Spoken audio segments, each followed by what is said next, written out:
Hello everyone, and welcome to lab experiment number 3, which is a very classic experiment that we've all done in grade school in science fairs, and that's our vinegar and baking soda together. So let's mix them together and see what reaction we get. Here's our vinegar. All right. Now to add our Arm & Hammer baking soda. This is product placement. Go buy Arm & Hammer. They are not sponsoring this video, so hopefully I don't get sued. All right, I'm gonna put about 2 teaspoons of baking soda, which another name for it is sodium bicarbonate, in the vinegar. One is an acid, one is a base, and let's see what reaction happens.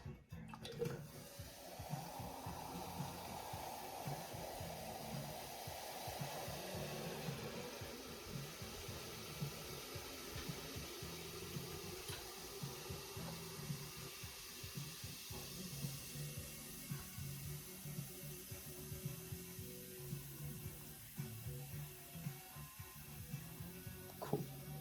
I don't know if you can hear it, but it's still fizzing.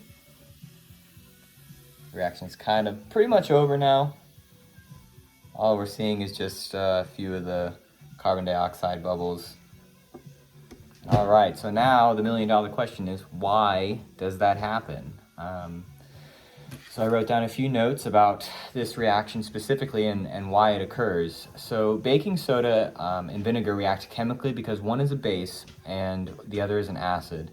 The sodium bicarbonate, that's your base, and then the vinegar is a diluted solution, but it contains something called acetic acid. And then from our previous lab presentation, number 2, we saw that acetic acid and sodium bicarbonate will react together to form carbon dioxide. But with this reaction, there's actually there's like a decomposition reaction happening, and then the acid-base reaction. So when the vinegar and baking soda first mix together, the hydrogen ions in the vinegar react with the sodium and the bicarbonate ions in the baking soda. The result of this initial reaction is 2 new chemicals, and that's carbonic acid and sodium acetate. And if you remember from the first lab presentation, or the second lab presentation, sodium acetate is something that also is a byproduct of the sodium bicarbonate and acetic acid. So it's all kind of tying together here. So the second reaction, that decomposition reaction that's happening, remember the first one is the hydrogen ion vinegar is reacting with the sodium bicarbonate.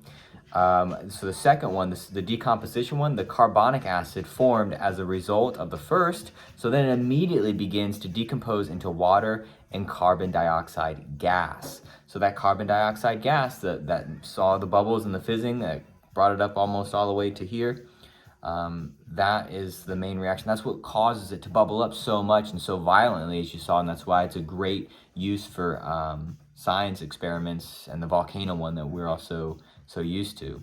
So just like carbon dioxide bubbles in a carbonated drink, the carbon dioxide that's formed as the carbonic acid decomposes, it rises to the top of this mixture. So this creates bubbles in the foam that we saw, and I actually wrote down the reactions that's taking place so that we can kind of see. Okay, so you can kind of look on the paper here with me.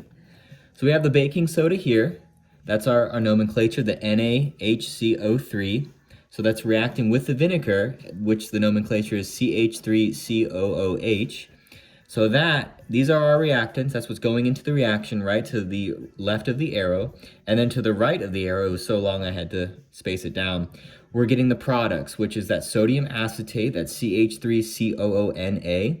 Plus, we're getting water as another byproduct. That's our H2O, or dihydrogen monoxide. And then we're getting that carbon dioxide, the CO2, which is the bubbles that we saw. So hopefully that clarifies why baking soda and vinegar react, right? To summarize it, one's an acid and one's a base. There's 2 reactions going on. The first is the hydrogen ions and the sodium bicarbonate coming together, and that's our reactants, the sodium and the vinegar, and then the byproducts of that are reacting again to form the carbon dioxide that we saw. So yeah, that pretty much covers it for this lab presentation. Thank you for watching, and we'll see you at lab presentation number 4.